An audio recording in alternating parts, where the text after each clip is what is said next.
You guys know I love to read, and I sometimes share in some episodes what I'm currently reading. Every now and then, I challenge myself to read something outside of my usual genre, and that book for me now is House of Rain by Harley LaRue. It's a gothic romance novel that follows Salem, who ends up stranded on a remote island instead of going on her honeymoon. There she meets the mysterious Rain, whose family manor is filled with unsettling secrets. Then people start dying, something begins stalking the forest at night, and what starts as a forbidding attraction turns into a fight for survival. With the isolated island, gothic mansions, and the creeping sense that something terrible is always just out of sight, I was intrigued and creeped out. If you're a fan of supernatural suspense and dark romance with an unforgettable atmosphere, check out House of Rain by Harley LaRue, now available wherever books are sold in print and in ebook. Most people don't realize how much their personal information is being bought and sold every day. Data brokers are making billions pulling details about you from public records and the internet, and then packaging and selling it, usually without your consent. That's how your information lands in the hands of scammers, spammers, even stalkers. It's why you get endless robocalls and why ads seem to follow you everywhere. That's where Aura comes in. Aura actively removes your data from broker sites and keeps it off. They also instantly alert you if your information shows up in a breach or on the dark web. But Aura goes beyond data protection. With one app, you get a VPN, antivirus, password manager, spam call protection, dark web monitoring, and even up to $5 million in identity theft insurance, all backed by 24/7 US-based fraud support. Other companies might sell just credit monitoring or just a VPN. Aura gives you all of it, together, at the same price competitors charge for just one service. Start your free trial today at aura.com/remove. Protect yourself now at aura.com/remove.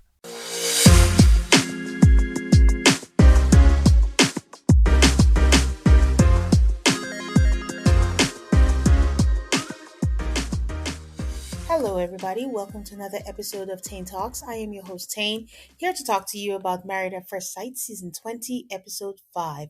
It's another solo episode from me, but don't worry, I'll be back with guests with Episode 6. So bear with me with one more episode that is solo, but I have all the thoughts about this episode and this drop in general. We'll pick right back up with Caitlin and Devin, where they're discussing after the cocktail hour, and we have ominous music playing, and I'm like, what is happening? Caitlin is sharing how she really liked the girls and the boys seemed fun, and as soon as they get in, Devin says, well, there's something that he has to say, and he talks about the whole gym situation and how he feels like she's pulling away.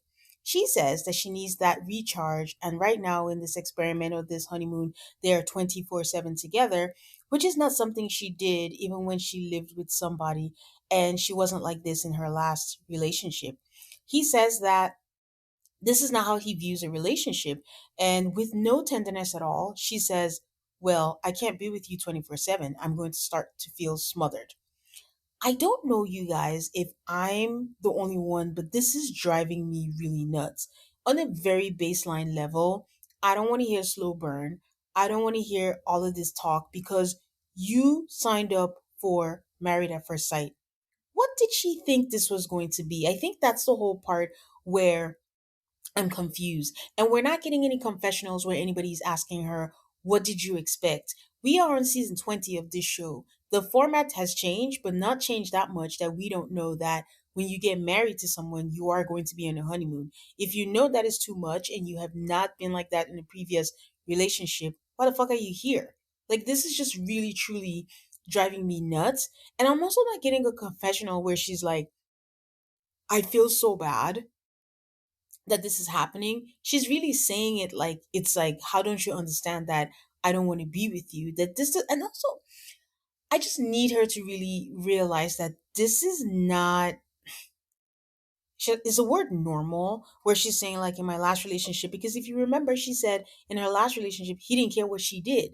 So she basically wants to be detached. So if that's what you want, why did you get married? This is so bizarre to me. I want her to walk me through the thought process.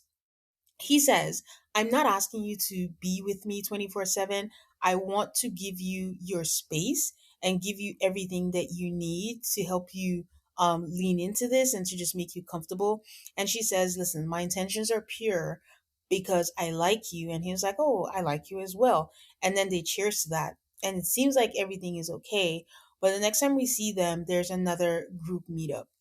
And these people are hanging out again. If you're new to the show, I am not always a fan. I'm not a huge fan of the constant meetups because it allows for comparison. It allows for people to, interact, a la season 18 and things to happen. But I just feel like also because they're getting used to each other, the focus should be on their own couples, at least for now. And even if they're going to hang out, they literally just hung out. They just had that, but it looks like they're hanging out again. But I will say that I do think that this is not something stolen from Married at First Sight Australia.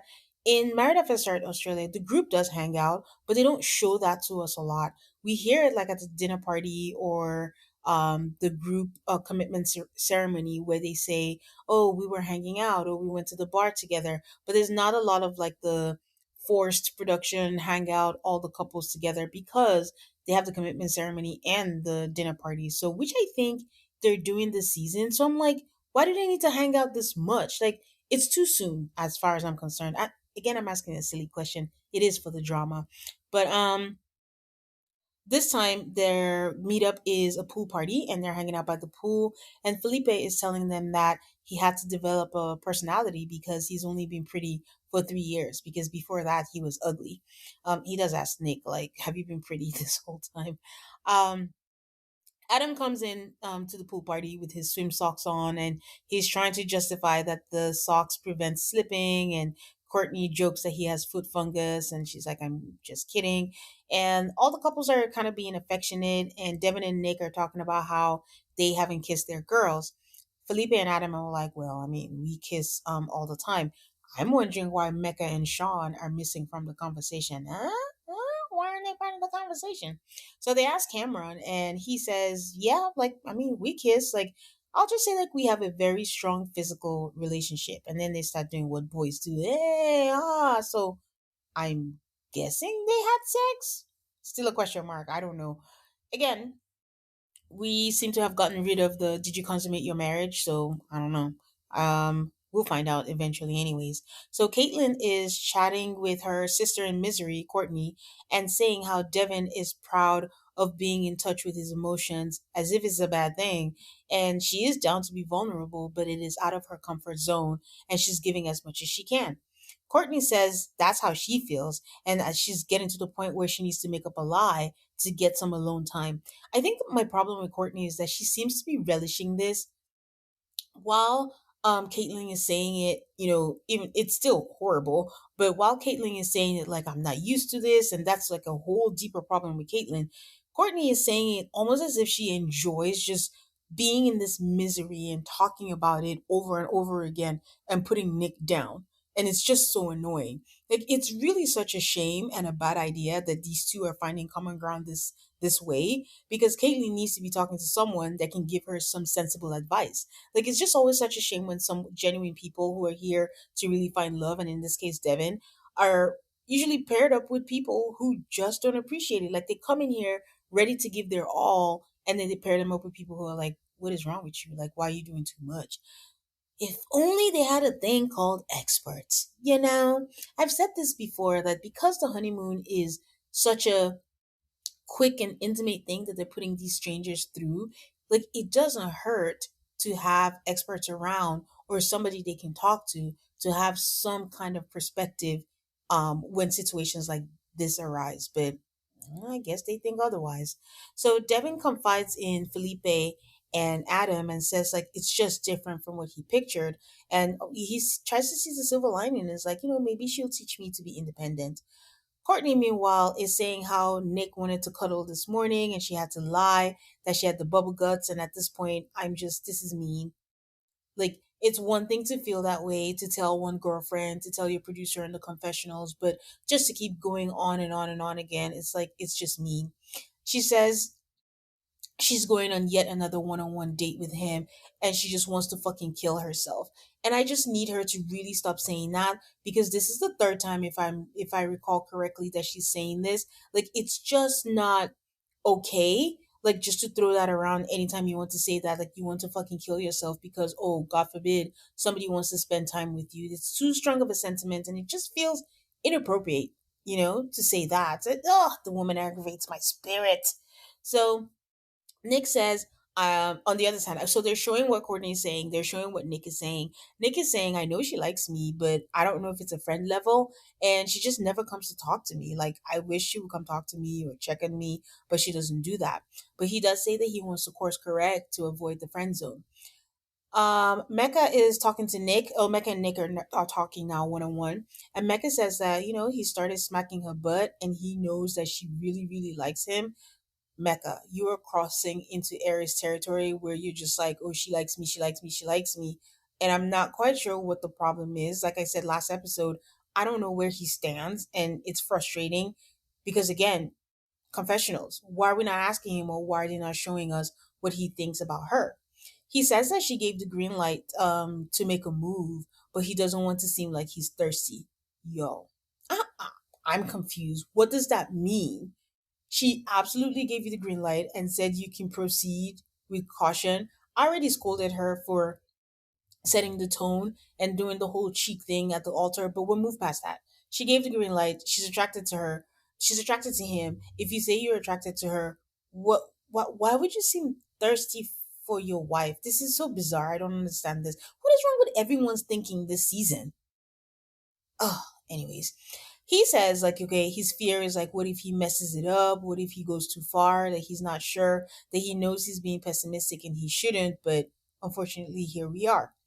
Berjoli says like she knows that he is in his own head, and any other woman who's clingy would feel insecure about the situation, but she doesn't at this point. Adam, we suddenly see like this shot of Adam saying like, $1,000. If any of you guys beat me in pickleball at any point, I'll give you $1,000 cash. I don't know what to make of Adam, so we'll talk about him later. But Courtney continues her whining tour, and she's telling Tori that she needs to be mentally stimulated. And can you believe that he couldn't even work the espresso machine? Cut to Nick telling the group that he was fourth in the nation at playing chess, when he was in kindergarten. I know it was a joke, but from what I know of Nick, Nick is very smart. I mean, the man went to MIT, but he is very smart. So for her to say that she needs to be mentally stimulated, like, Miss Ma'am, please have several seats, okay?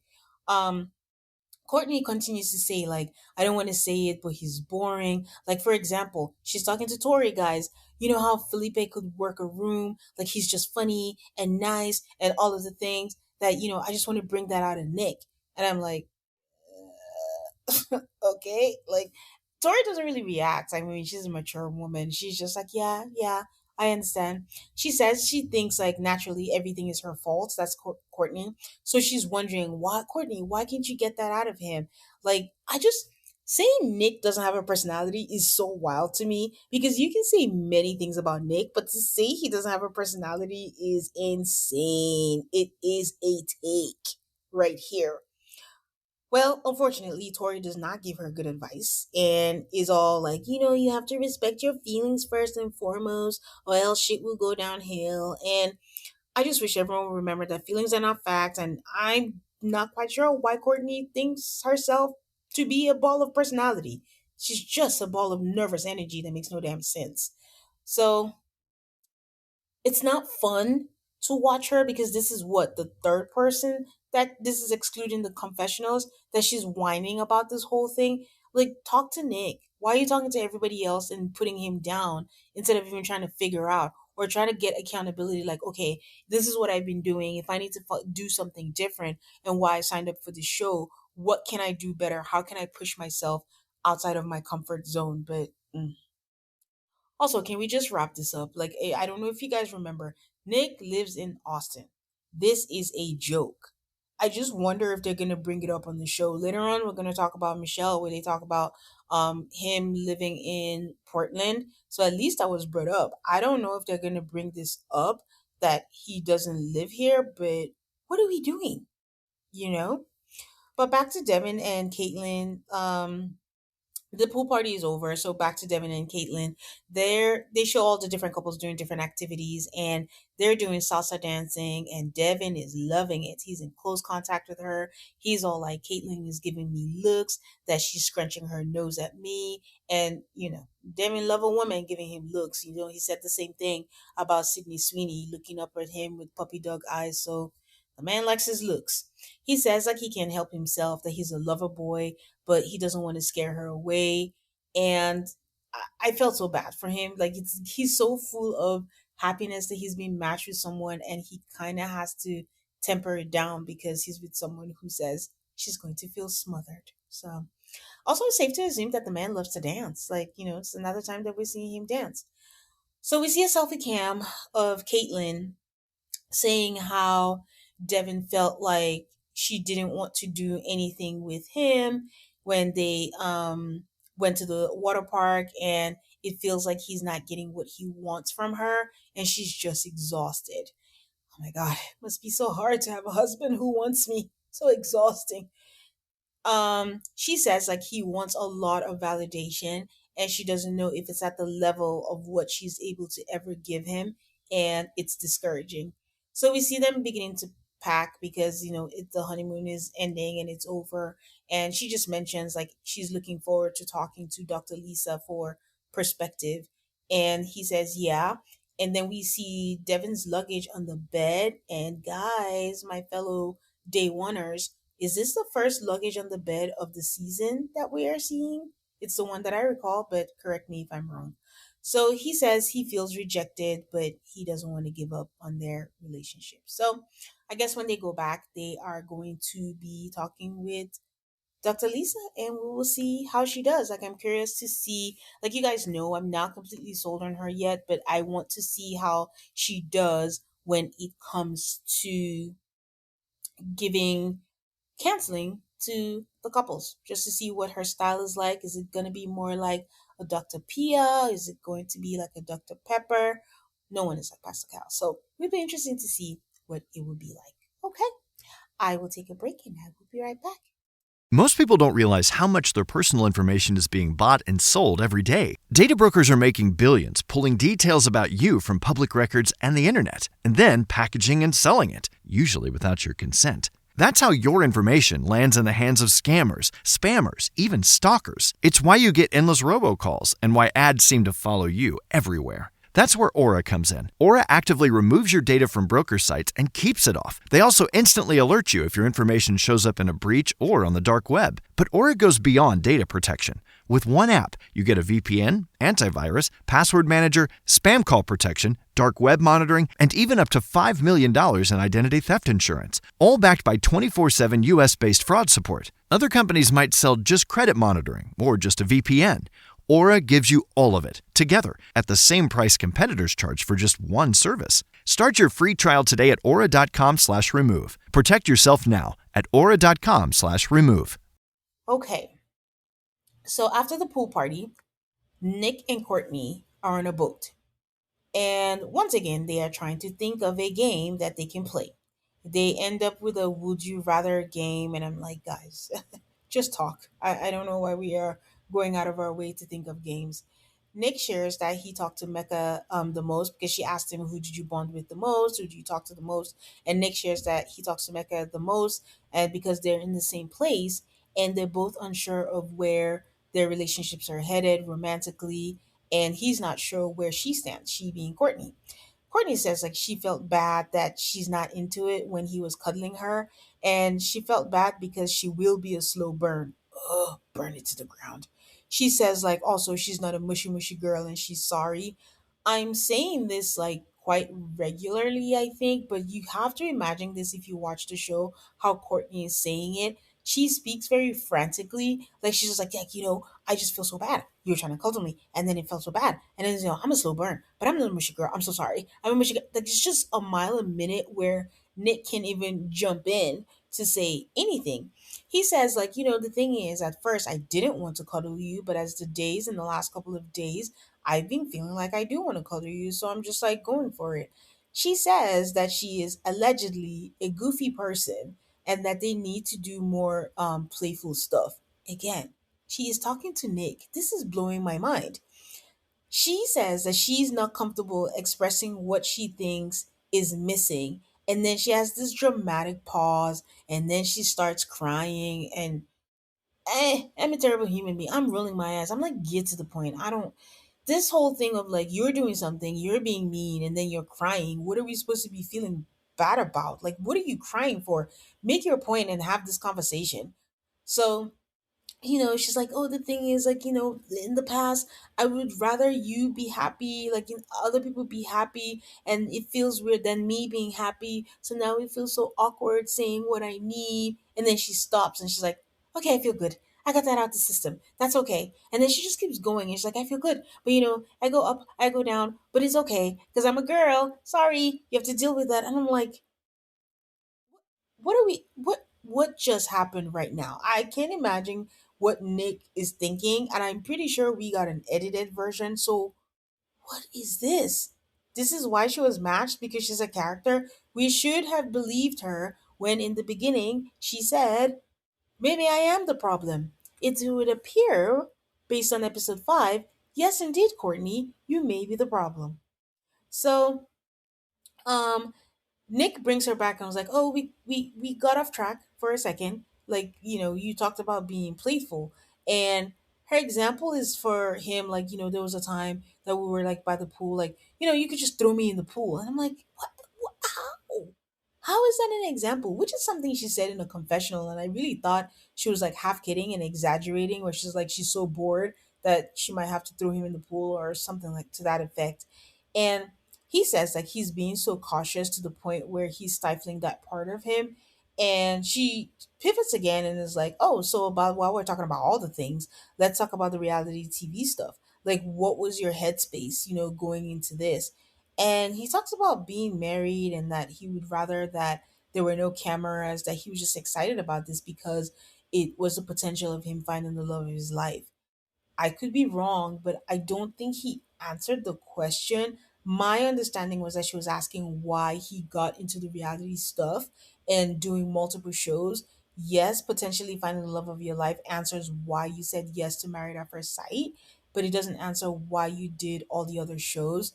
I mean, maybe potentially Perfect Match, but how many people find love there? But I think that's what she was asking, but I don't know.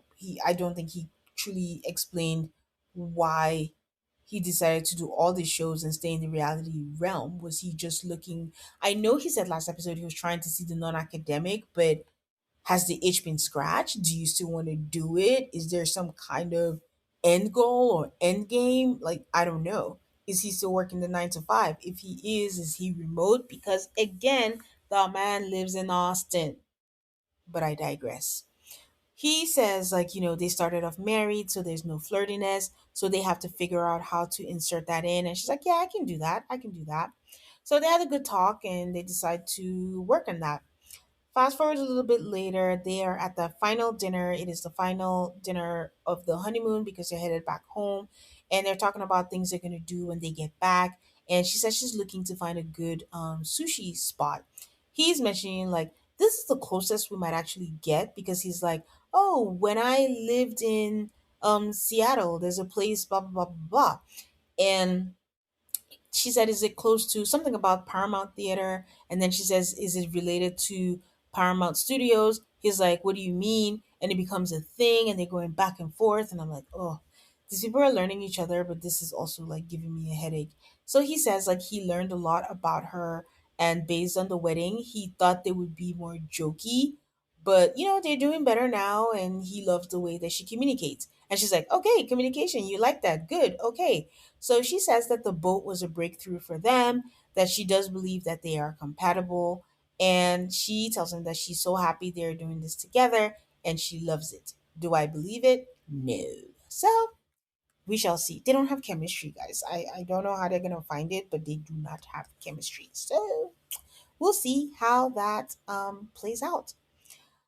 Mecca and Beljolie, they're giving themselves props. This is after the which of the meetups because it seems like a lot that they have. The cocktail hour. They're giving themselves props for maneuvering the room. Well, it was more Mecca giving Beljolie props from the way like she worked the room to right what down to what she was wearing. That she was like a hot chocolate cinnamon stick or something like that. Um, Much later, they're in their bed, in their robes, and they're chit chatting. And he says, it feels like a marriage now because earlier they were wondering, like, are they in the friend zone? Is it working for them? But now it feels like a marriage. And it seems like everything is in place. She says, oh, does that mean I can smack you on the butt then? What?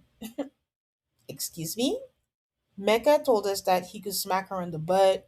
They are liking each other. They say that it feels like a marriage. Why are we saying, can I smack you on the butt then? What am I missing? He asked, like, okay, do you think one of us is more attracted than the other? And she's like, I don't know. I don't know the answer to that. Like, are you asking that question for a reason? Do you have an answer? Why are they dancing around each other? Why are two attractive people who are attracted to each other talking like this? Stop it. She says, like, she can feel the attraction from him, but she doesn't know the level of attraction. He says that, well, I feel like you are more attracted to me, but I feel like you low key hide it. And then he says, like, I feel like you're 150% attracted to me, and I'm like at maybe 80%. You guys, throw this into the trash. Are we five? What is this percentage shit? What is measuring 150, 80, or whatever? Is we or is we not? The heck? Are you attracted to her or not? And if you are, take action. And if you are, go at whatever pace. She gave you the green light and you're still there. Even if she's more attracted to you, 80% is still high, but what are we doing? I feel like I'm in the twilight zone with this season. Like, again, I said I was going to be open to this format and it's okay, but my problem or what I'm struggling with is like in the past, it's not like we don't know. We know like Merla. Merla said, I don't want someone bald. They gave them someone bald. Someone asked for something else and they'll give them, Alexis says, I want someone tall. They just focus on the one thing, gave her someone really tall, but nothing else that she asked for. It's always been there. But we've still also had the guys that, or had that belief that at some point, at some level, we're still looking to have matches. Here, it does not seem like it's just strictly entertainment. Like we don't even care whether you know or not. Like it's straight into the face into my face and I'm just okay. So even if they do that matching, now the people are together and all these people that are matched are just blowing my mind.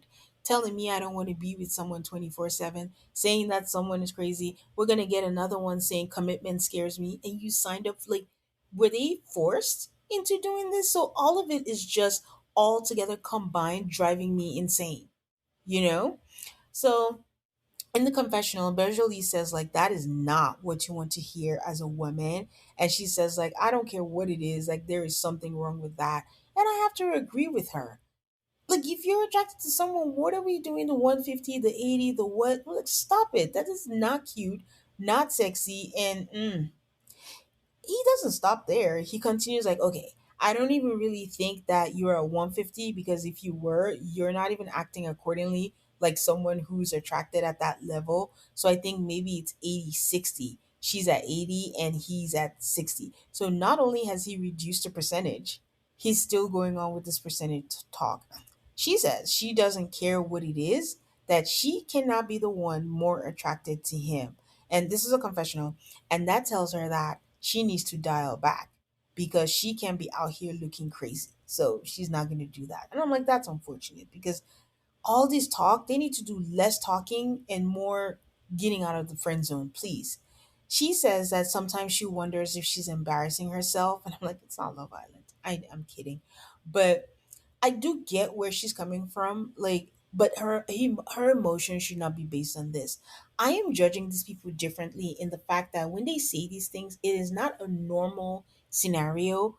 But if you made the choice to sign up for MAFS, my assumption is that you were signing up to give it your all. You've also skipped several many steps that at this point, feeling embarrassed that, oh, you might like him more or not is a moot point What you like him, you like him. It's not do you like me so then I like you, or you like me 60, I like you 80. Like they need to stop all of that. So whichever expert they get to see, I hope that's what they tell them, because this is insane. This was a very insane conversation to watch, and bad for Mecca. Like stop it. Just also tell us. Like, give us more confessionals to let us know what he thinks. Where are you at this point? Do you find her attractive or do you not? And if you do, why are you so convinced about messing things up? Also, define what does messing up mean? When someone gives you the green light, what is messing up? Someone who's accepted your quirks and accepted your dad and everything else that, has you've thrown her way. Like, what is the thing that you think would be messed up? And if that's the case, talk about it with her. Talk about it off camera. You guys have moments where you could be off camera. Please just try. Act like an adult who willingly signed up for a TV show to marry a stranger. Okay? Ugh. All right, guys. I'll take a quick break and I'll be right back. Nikki and Shawn. I'm sick of these people. I just, they exhaust me. But they go shopping. And, Nikki tries on a dress. And as she twirls, she's like, oh, I don't want a boob to pop out. And Sean is like, I want a boob to pop out. I'm like, ugh. But I'm not going to let it happen. And she's like, oh, okay. Then he goes, well done. And they do share a kiss. I'm like, okay, this is good. Like they're doing coupley things. Like they're not staying in the friend zone. Like no one's going to say, oh, you're just friends. So they sit down for dinner and she asks, like, what is no, he asked her, like, what does friendship mean to her? And is she willing to share her journey in her past relationships? And she's like, oh, I love the way that you pose the question. And I do appreciate her, noticing the effort when she's like, treat me delicately, treat me like a flower. And she shares about her first love and she's like, how they were together for a long time. I want to say it was like 10 years. And he's like, what happened? And she was like, I just outgrew him. Like by year five, I outgrew him. He's like, how? And she's like, I just had bigger dreams and goals. And in fact, I remember him saying that he needed a simpler woman. And it was just clear to her that she needed someone who could see her and hear her and not feel small. I know Sean was dying inside because I know he was looking to challenge her. That's all he wants to do is challenge anything that, she says because he feels like he's a professor. I'm sorry. He's Dr. Best. So he knows best. So he says that he has been in situations where he's pouring and pouring into people, but when it comes to difficult moments for him, they're avoiding him and they're not there for him. He says he has never experienced a love where someone is checking in on him that feels in alignment with him. She says that's sad because she can tell that he's loving, and he says this is the first time with his wife where he feels like he's not alone. She tells us that the experience has accelerated them feeling comfortable, and it's crazy since it's just been 4 days, and then we see them holding hands and they're walking. So great. The pool party happens, and then after the pool party, Nikki is telling Sean that, he has been an emotional and spiritual leader in their relationship. I don't know. I found that funny. And, she needed that and she's grateful for that. This man brings up again, how does she feel about their level of intimacy? And I'm stumped as to why this keeps happening because I thought they had come to an agreement on what they've decided on that intimacy. So who cares? Why does it keep bringing it up? For a brief second, I did wonder, like, did they go far? Did they do something and Nikki doesn't want that on camera and he's just like, girl, stop playing? Because why does it keep bringing it up? They said wait until the 8 weeks or until the end or something like that. So why does it keep bringing it up? What is going to change about the answer? That's where I'm kind of confused. So she's like, I'm comfortable where we are. We've exchanged kisses, we've exchanged cuddles. And I just wonder for a second, like, have we heard the word cuddle this much on maps ever? There just seems to be a lot of talk about cuddling. And it's not Love Island UK. Anyways, she says when it's time to move forward, it will be organic and they will know. He asked her, like, okay, so what are your other needs that are outside of sex? And is there anything that you need from me? And also, how do you fulfill your partner's needs in the meantime? And I'm like, ugh, this guy. Because that is a two-parter. and two things that don't even make any sense or don't correlate with each other. Because it feels like Nikki and I read it the same way, because she's like, okay, since you're saying that, do you have specific needs that you want to share? Because clearly, to me, he wasn't asking her a question for his knowledge. He just wanted the time to do his passive aggressive shit that he does and ask her, like, oh, okay, I have something that I want you to do. So she's like, she didn't even finish the question. He's like, yes, I have my needs. My needs are to be touched because, of course, it has to be something physical. He wants his head rubbed, he wants his back rubbed, he wants his partner to initiate kisses, and he thinks it's important for the partner to be playful, to smack his booty. He says everyone wants a wife who's obsessed with them. She says, like, I am willing to, but I just met you 6 days ago and some things will take time. Um, she says something needs to be unlocked in her to be romantically, sexually attracted to him. And he's like, oh, okay. This is the first time that I'm hearing that you are not sexually attracted to me. And she says, okay, I understand that this is not explicitly clear. And he says he doesn't want to think that their kisses mean something. But she's like, nah, like, that's not okay. The reason why I said, like, I'm sick of these people is, like, first of all, they're both passive aggressive. It's just what it is. They never really say what it is, and when they do speak, it's like it's bullet points. It's like, you know how if you work in corporate America, where it's like, per my last email, would you please circle back? Please, would you, like, those kind of language is the kind of way that it feels like they're speaking, where there's so much being said in the subtext, but they're not actually saying what they want to say. So you can't really say, like, oh, you're being rude, you're tiptoeing across that line, but you really are, because you can just, it's like, it's basically a bless your heart. That's how I feel when I listen to them. I could be wrong, but let me know what you think about that. So um, he says, like, he doesn't want to be kissed because of like and respect. Because she says, like, he doesn't want to think that their kisses mean something when he doesn't. It's like, no, like, I'm exploring. Like, I like you, I respect you, so I do want to kiss you and see where this leads to. And he's like, yeah, I don't want your pity kisses, and I don't want to be kissed because of like and respect. And it is misleading, and it's not honest, and it's not treating his heart with care. There he goes again, professor, just scolding her. And she says, like, no, I'm kissing you to explore. And then he cuts her off and he's like, let me speak.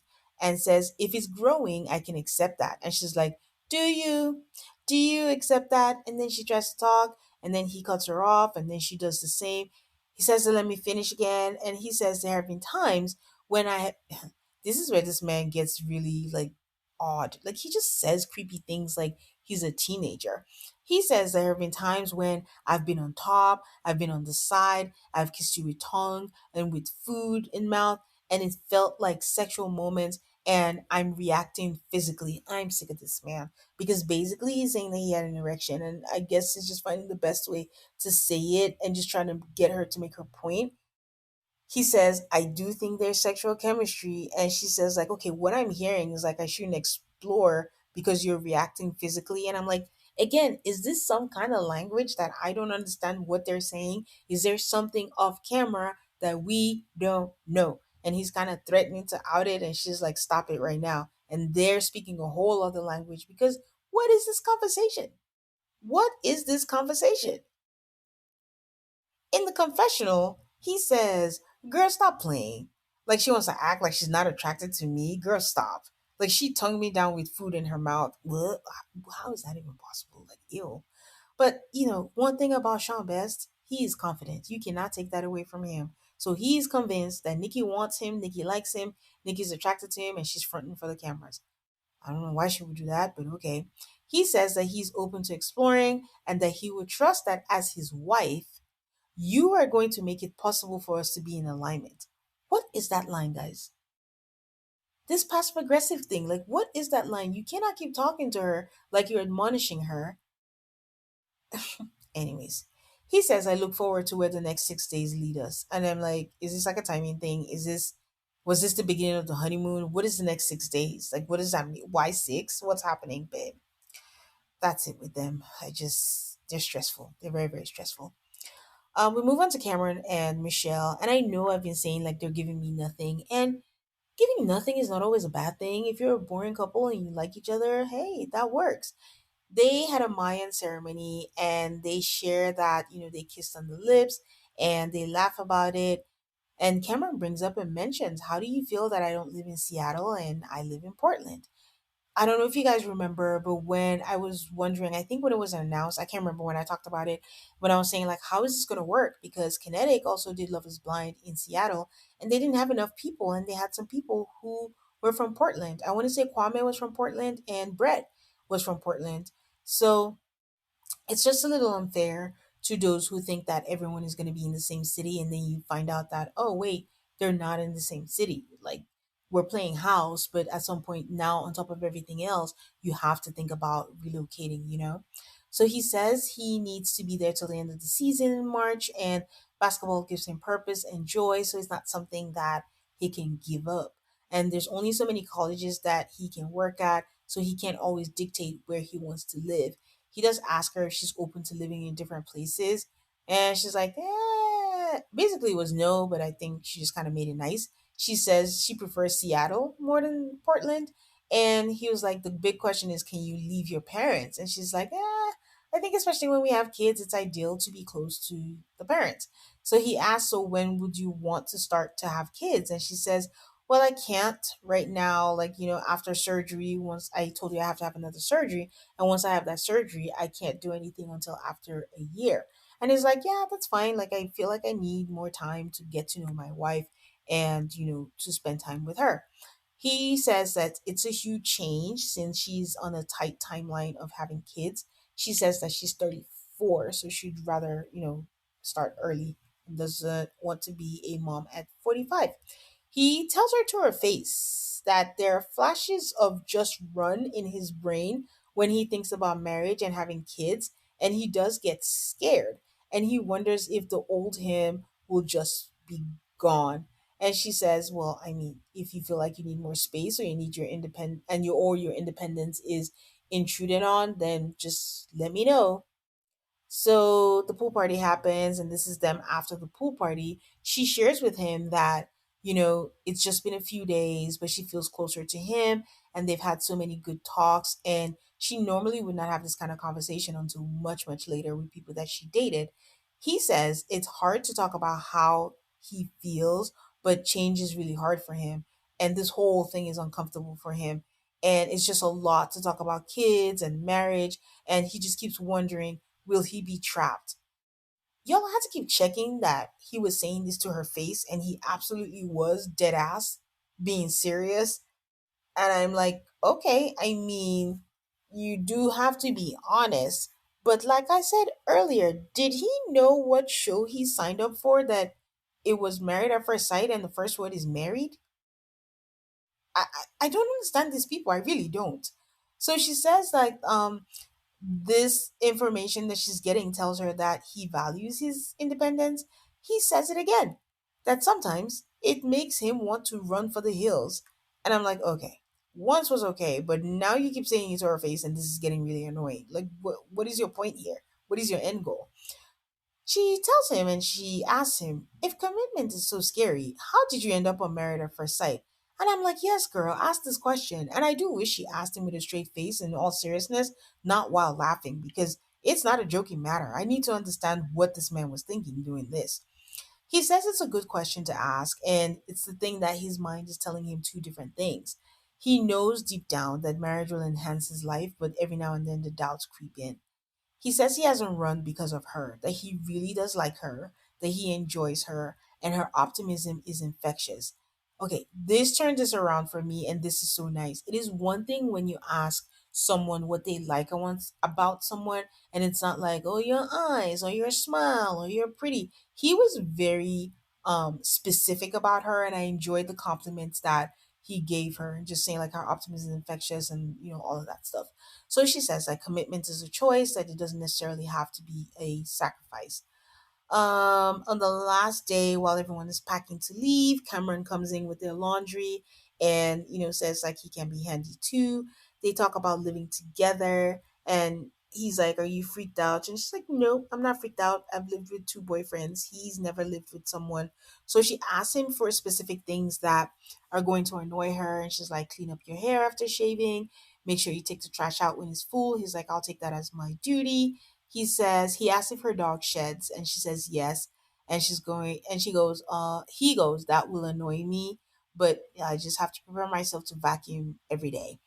And it seems like they reached a compromise. He says, "Maybe we should do a chores list." And then she laughs. And he was like, "Is it funny?" And she goes, "Yeah, I feel like I'm talking to my dad." And he's like, "Ah." So it looks like he has a dog as well. And they have like some dog owner conversation, dog voice, baby voice, talking to their dogs, pet names. But they do have a good talk. They say nice things about each other, and they continue, and they say they can't wait to continue all of this in Seattle. So all's well that ends well. I know he's still annoyed me with his comments, but you know what? He is being honest, and he's telling her, and she took it in stride. I think the thing about all the people who are handling certain conversations well is that in the past, I can't help but compare to past participants that would take certain information and use it as a reason to shut down everything. But instead, they take it in stride and they're like, "Okay, we can work through this. We can see how that goes." They're not like fixating on it and then using it as a reason to not continue. I mean, the Courtneys and the Caitlins are there, but people like Michelle who are moving with this. Okay, Felipe and Tori. They are having dinner and he got her flowers. And again, I'm trying not to read into it. I just want to remind everyone that my only one sole hope for them is that on decision day, he brought flowers for her. And I'm just, why would he bring flowers for someone he's trying to say no to? But then again, maybe she's saying no. But he did give her flowers at this dinner. He's singing her praises as usual and talking about living by himself and how messy he is. They talk about living together and he asked her what her dream scenario would be. She says her dream scenario is having a home base with a family, maybe having a summer house. They want children in 5 years. He wants one, she wants two.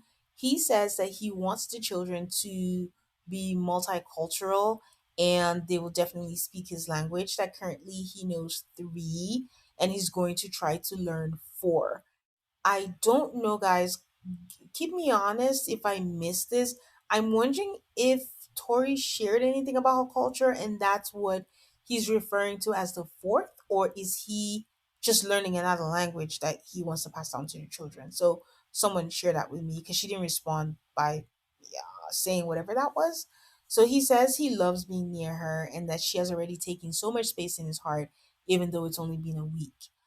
She says she's in awe of the matchmakers and she thanks them for bringing him to her. And they get up and they start dancing. And Felipe says that he's feeling really romantic and doesn't want to overwhelm her.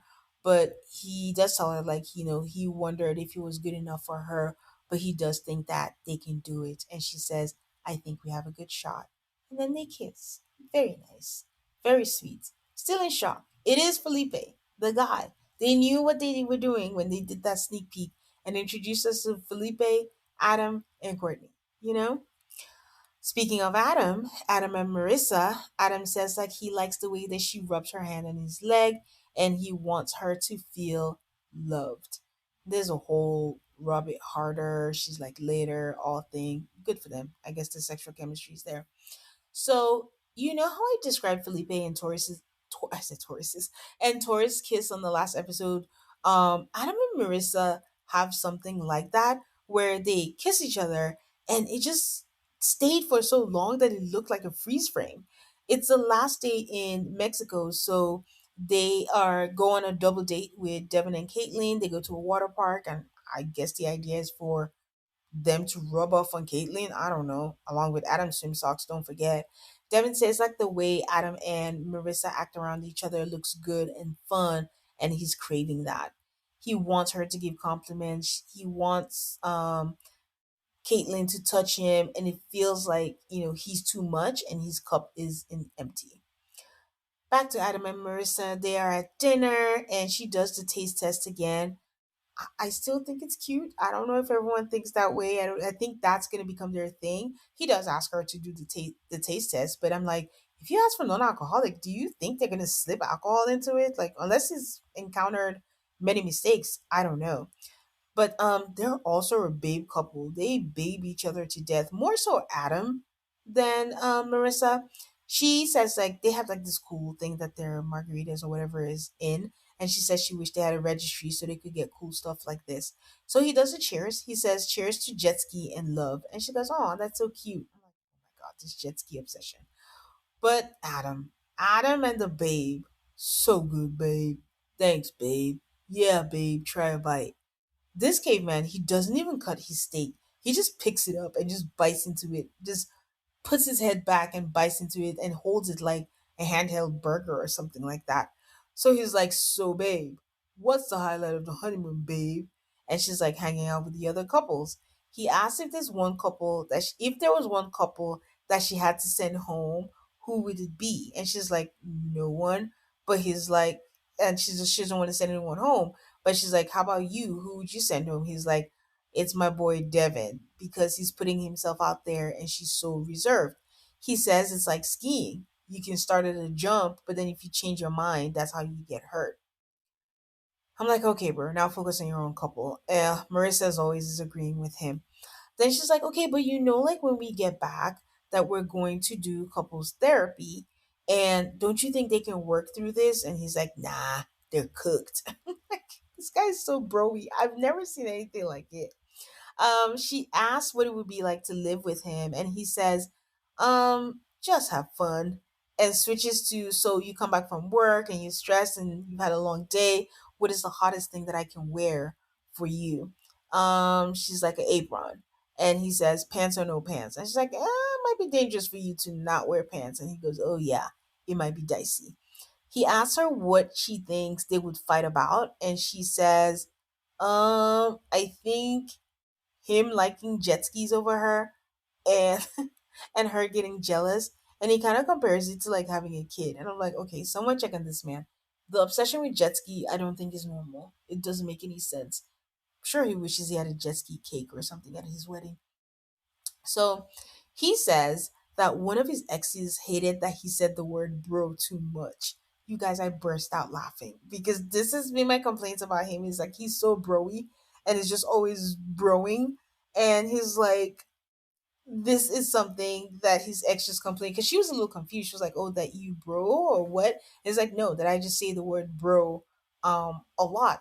And she's like, "Well, I love the way that you talk, and you should just be yourself all the time." I don't think I recall him saying thanks, babe, or anything. He's just like, "Yeah." Then he was like, "Babe, would you feel like a spark or sensation? Do you think we have a spark or sensation?" He was like, "You know what? We don't have a fire. No, we have a fire, not a spark." And I'm like, here are the Sims, ladies and gentlemen. Like, it's kind of just amusing watching them. And can I argue that some may say that their conversation may seem shallow, but maybe shallow is good for the honeymoon because I do feel like a lot of the conversations that we've had with the couples have been kind of intense. So I think maybe the honeymoon, because they did ask questions, they will talk about the fight, what's the hottest thing, and maybe over time they can develop that. But maybe the honeymoon keep things light, enjoy. You still have 7 weeks to figure things out, right? So I kind of feel like I was digging them. Like I see why people may say maybe surface, but maybe it works for them. And we'll see what happens in the next few weeks. So that was the episode, guys. That was it. Everybody's headed home to Seattle. Oh wait, home. I don't know if it's home for Nick, but everybody's headed home to Seattle. So I think the big drama is gonna start with them, and hopefully they have 2 bedroom apartments because we're about to enter some shit. Because some people were talking about 24/7. I don't know who they thought they were gonna live with when they got married, or what they thought the show was gonna be about. But we'll see. But before I wrap up the episode, let me share who my bouquet is. Surprise, surprise for my bouquet. My bouquet went to Cameron and Michelle. And they went to Cameron and Michelle because I've been saying that they were boring, but I think that they kind of picked things up and things kind of perked up a little with them. They had like a conversation, and Cameron showed me, proof of life. And like there's something there, there's a pulse there, and they seem to be trudging along. And it's just a huge improvement from the last episode that I will give them my bouquet. As for my ashes, I am giving it to Nikki and Shawn. I just can't with them. Like, this push pull has me on edge. I don't know if they like each other. Shawn just wants to be combative and just wants to keep arguing. Nikki's just dancing around things and he's finding out things on the fly. I don't know what has been said or what hasn't been said. I don't know who's lying. I don't know what's real or what's not with them. And also, why was Shawn? Wait, now that I think about it, were Nikki and Shawn at the pool party? I can't remember because I don't think Sean spoke with any of the guys, but who knows? But yeah, that's it. For the episode, I'll be back with episode 6. So look out for that. Stay subscribed so you don't miss out on that. Please give me a 5-star rating on Apple Podcasts or Spotify, and tell your friends who are looking for MAFS recaps to come check out Teen Talks anywhere that you listen to podcasts, and the same handle for any social media of your choosing. Until next time, guys. Bye.